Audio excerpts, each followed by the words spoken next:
Before we end our newscast, we'd like to honor the memory of a remarkable young woman, Marsha Ann Woldridge. Upon meeting Marsha, many of us at Stafford METV said that that young woman will change the world. Her drive and desire to make the world a better place had been recognized since middle school, where she was named Outstanding Student. She graduated a year early with honors from high school. She worked here on the Stafford campus of HCC while attending the University of St. Thomas, where she received a scholarship to study environmental science and law. She was especially enthusiastic about one project, SAFE, a Center for Abused Children. She appeared on METV to talk about the center. Marsha touched our lives and so did change the world. When I first got to St. Thomas, I realized that I wanted to make a difference there, and I enjoy being involved with politics and school politics. So I ran for freshman senator, and I won.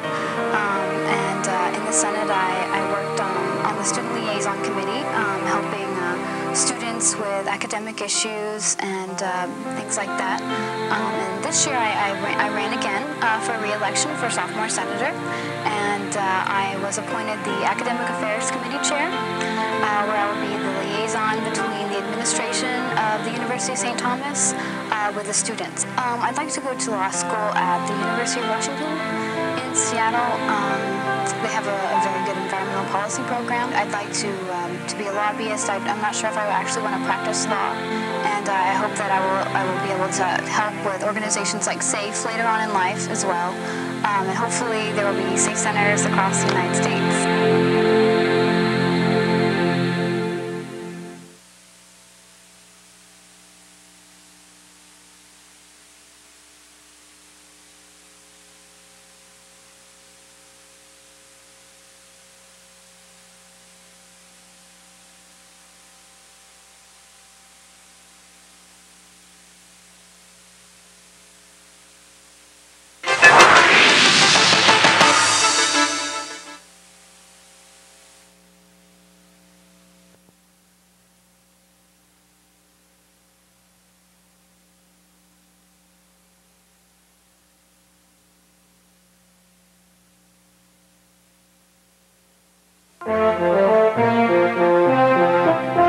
Houston Community College, the City of Stafford, and METV presents The Linda Howell Show.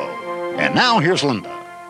Hello, welcome to The Linda Howell Show. I'm so glad to have you join me.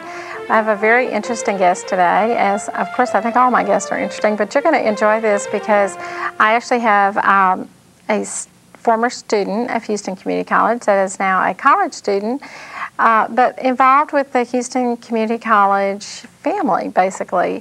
Marsha Woldridge is my guest, and I wanted Marsha to come and join us today because she is involved in a program at the university where she is now involved, which is the University of St. Thomas.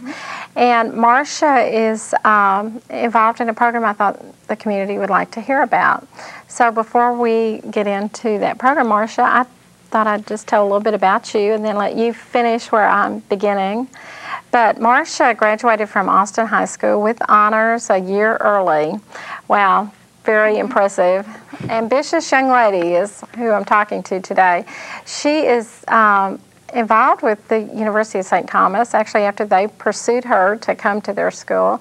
She is an environmental management and policy major along with political science. So with that as a combination, I think Marsha is going to be very involved in our country and world and globally.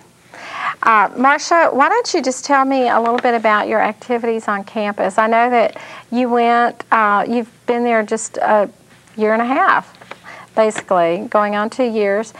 And as soon as you got to campus, you sort of have made an impact because you were almost immediately elected freshman senator of the Senate of the college. Now, there's only 4 freshman senators for the whole school. So does that tie in with your political science major? Or why don't you tell us how you just kind of went off to college and jumped in and got your feet wet? Well, definitely. When I first got to St. Thomas, I realized that I wanted to make a difference there, and I I enjoy being involved with politics and school politics. So I ran for freshman senator, and I won. In the Senate, I worked on the Student Liaison Committee, helping students with academic issues and things like that. And this year I ran again for re-election for sophomore senator, and I was appointed the Academic Affairs Committee chair, where I will be the liaison between the administration of the University of St. Thomas with the students. So that'll give me a great opportunity to practice my speaking skills with the administration and the important people at St. Thomas. So, are there going to be official meetings with your particular organization and the faculty, or just when issues come up? Do you know how that's going to work? I think just when issues come up, I'm going to schedule meetings whenever there needs to be meetings with the president of the university and officials with the different departments, as well as the Academic Affairs Committee itself will have regular meetings, as well as the Student Government Association. All the senators have regular meetings on Tuesdays. Well, this is an interesting interview for me because we all have either had or will have kids in one way or another that are going to go off to college. And so for you to leave home, so to speak, it's kind of a nice combination for you because you live on campus, your family's still fairly close to home, so this is an unusual situation in that they have the luxury of that. But do you have any advice that you would like to give a young student going off to college? What would you tell them to look for? What are some things you tell them to look for, and what are some suggestions? And we did not discuss this, but while I have you here, I think that might be good before we hop into your topic. I think the most important thing would be to research your university that you're planning to go to, or your college, very thoroughly.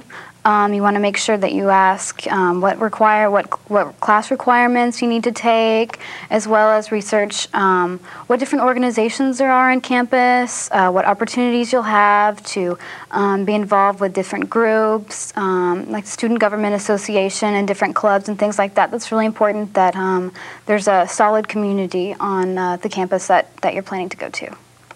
And then how do you check into school and get involved? What I did was I just asked around. I was already involved with the Harris County Green Party, and so I was involved in local politics. I served as a researcher for Charlie Mock, who ran for Railroad Commission. So when I came to the University of St. Thomas, I already knew that I wanted to be involved with the community there. So I just asked around. There were booklets for the different clubs and things like that the university offered. So during orientation, I went around to the different tables of the clubs, and I told them I was interested. And when I signed up, I made sure that I followed through with that. And I think that's when it's very important that if you sign up for a club, make sure it's something that you really want to do, and also make sure that you don't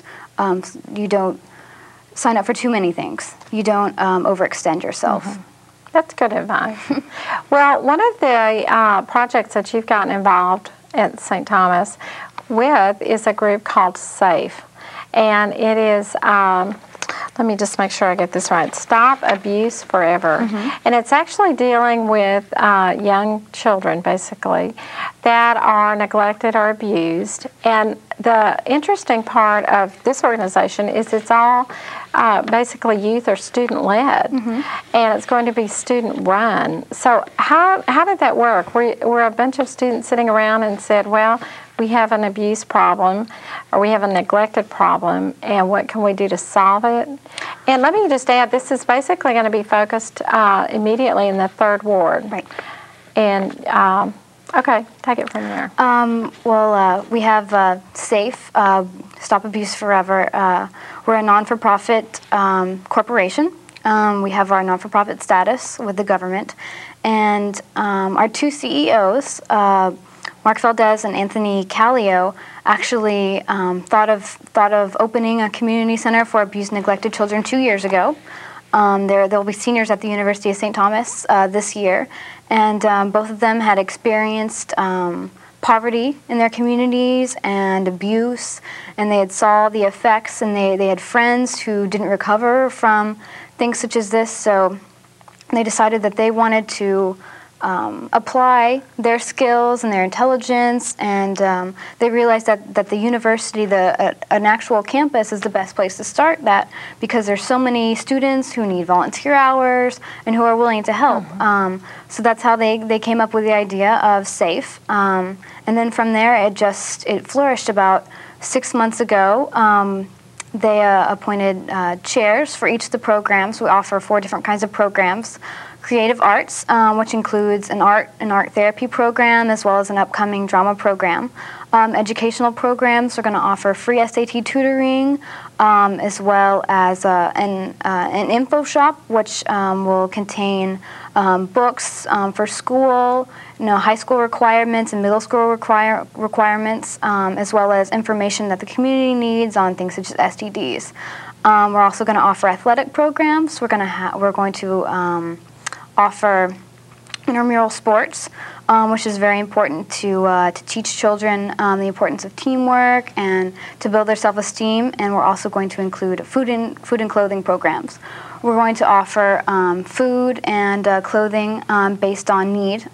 People can come to the Safe Center and get that, as well as a free after-school snack program and a free breakfast program, since that's the most important meal of the day for a child. And students in between all their studies are going to run this? Yes, we've actually put in thousands and thousands of hours of work and planning. We've done quite a bit of research. Actually, Mark and Anthony have done the most amount of work, our CEOs. But we've been in contact with child advocates, and the thing is that we're different than child advocates and other groups who help abuse and things like that, is that we're also offering basic programs to the community, such as the food and clothing programs, as well as the SAT tutoring and things like that. We're also youth-run. And that's the youth-run aspect of SAFE is probably the most important thing, because children who are abused are usually abused by adults, and they're afraid of adults, so they're not going to come to adults for help. If we have teenagers and young people there at the Safe Center, children are going to be more open to receive counseling and be involved in these programs. So we can help them after they enroll in one of the programs. Now, I understand that you're going to be using your graduate students to assist with counseling and that type of event. After for the first year that we're open, maybe probably the first 2 years, we're just going to offer the basic programs to the community. Like I said, the creative arts, educational, athletic, and food and clothing programs. And then the second year, or the second or third year, depending on how long it takes to get the community involved with SAFE, we're going to offer therapy, art therapy, as well as group therapy and individual counseling for individuals. We have our board of directors includes doctors of psychology, and we're at the University of St. Thomas. We're going to have graduate students come in and do therapy for the kids and things like that, as well as we're going to offer that as their internship. And every college student usually takes an internship, so that'll be a really good opportunity for the kids and the students. Now, Marsha, getting out of high school and already excelling academically, tell me the bridge between, you've taken classes here at Houston Community College, and in your off time, which I'm not sure when that is, but you also work part-time with the college. So you've gotten to see firsthand a lot of the benefit of Houston Community College and how it ties in really with the city, right, as I see what the college's role is. How do you see that as a student? I think it's very important because with the community college, you have a lot more students that probably wouldn't be able to have the advantage of going to a university starting right out. I worked in the drama department when I was in high school, and I work in the cashier's office here at Stafford. And in the upcoming school year, I'll work as a developmental English tutor at West Loop. And I think definitely that HCC plays a very important role with the city of Houston and the local communities. It gives people an opportunity who wouldn't have the chance of education to come here and to start out and take technical programs as well as developmental programs that aren't offered at the university level. So it's a good thing we're here. Right, definitely. So, Marsha, I know you want to eventually go to law school. If not to be a lawyer, you said maybe a lobbyist. Tell me, I have two questions for you from a student perspective. What do you think are some of the major problems facing students today, and what would you like to do to change those problems? I think some of the major problems at probably any level, at the college level or the university level, is that sometimes students get caught up in other activities, or they don't focus on their schoolwork and things like that. I think the main thing is that students need to focus on, they're in college for a certain amount of time, and to go ahead and get it done, to force ahead and to get all their studies done with. I think that the university and college is one of the most important things for especially a young person. You're opened up to so many different avenues that you wouldn't have been before. Your core classes are so important, as well as your upper division for your major. I think that one of the most important things is to make sure that every student has the opportunity to go to college, that financial aid is available, that the people that work in these different offices at the university level and at the college level are helpful and there to help the student at all times. So I think that is definitely one of the most important things, is that everybody at the university level and the college level make sure that every student has the opportunity, and that they're helpful. So. Now, what would you like to do to change some of the problems you see? And before you answer that, let me ask you this. I've heard a lot of talk about Generation X. I guess that's your generation. But just where do you see your generation? What do you think the goals are for your generation of students, and is there a hope for the future? I know when I was growing up, there was always a talk of a Cold War, but with the drug problems today and a lot of the other problems, tell me how someone like you comes out of high school and yet has such a vision for the future, and do you think that it is that way with most students? I think it is definitely that way for most students who are enrolled in an educational institution. I think that the way the situation that it is now, with abuse and drugs and violence and things like that, it definitely doesn't have to be that way. And I think that the cycle of abuse and violence and poverty is really the problem. And to stop that cycle, people have to realize that there are things you can do. There are organizations like SAFE that you can volunteer with, as well as going to college. You don't have to stay in those situations. You don't have to stay in situations where you don't feel safe, and you don't have to act out on that later in life. And I think that's one of the biggest problems, is that people think that that's all there is. I think that definitely young people have a bad rap, and that the Generation X, I guess, has a bad rap. But there are many students out there that are working really hard to change the world and to change their situations around them. And maybe that's one thing that people can look at and can focus on, is that students are making a difference everywhere. So, and that's what you'd like to do, right? Just make a difference. Tell me what you see the residents and the viewers in the city of Stafford, what could they do to assist with the program if they had a desire? If they were watching and they said, well, we certainly admire that this young lady has tackled a big problem and we'd like to help. Can you just tell me some of the needs that you have? Or I know you could always use money, of course. And you actually are trying to buy a building next to the 3rd Ward to set all this up. But tell me some of the items that either could be donated or that they could help with. Like I said, like you said, we always need money. Right now we're in a campaign called Reach for the Stars campaign to purchase the land. It's actually on Hardy Road. But other things, we need volunteers. Not all of our volunteers are going to be kids. We need volunteers for all of the programs. We also need volunteers to do things like database, public relations. Even if people have contacts with others, that's one of the most important things, is making contacts and meeting people and finding people who have the resources to help you. We also need things for our food and clothing bin. We need, if you clean out your pantry and you have old canned goods, we would be more than happy to pick that up, as well as old clothes. We need clothes for children, for adults, any size, anything. We're in a drive to supply the food and clothing bin before we open, because we want to have all that ready before the Safe Center opens in about a month.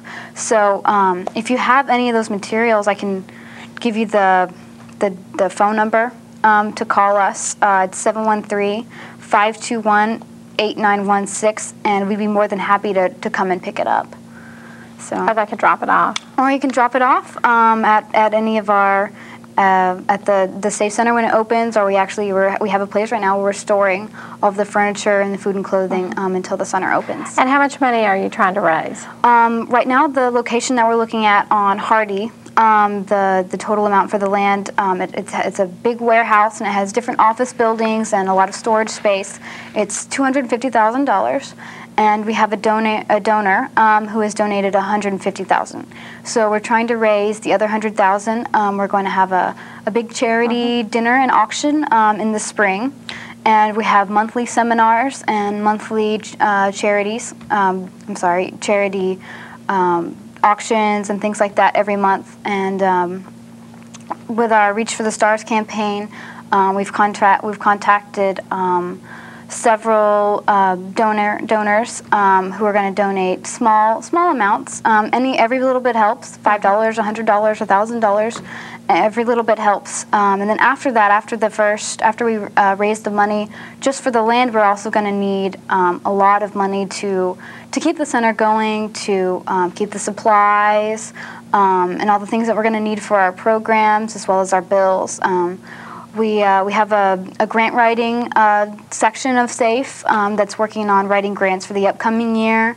So hopefully we'll get some money through that. But anyway, people can help. We'd be more than happy. Anything you want to do. If you have any interest in volunteering, we can find a place for you. If you want to donate any amount of money, that's great.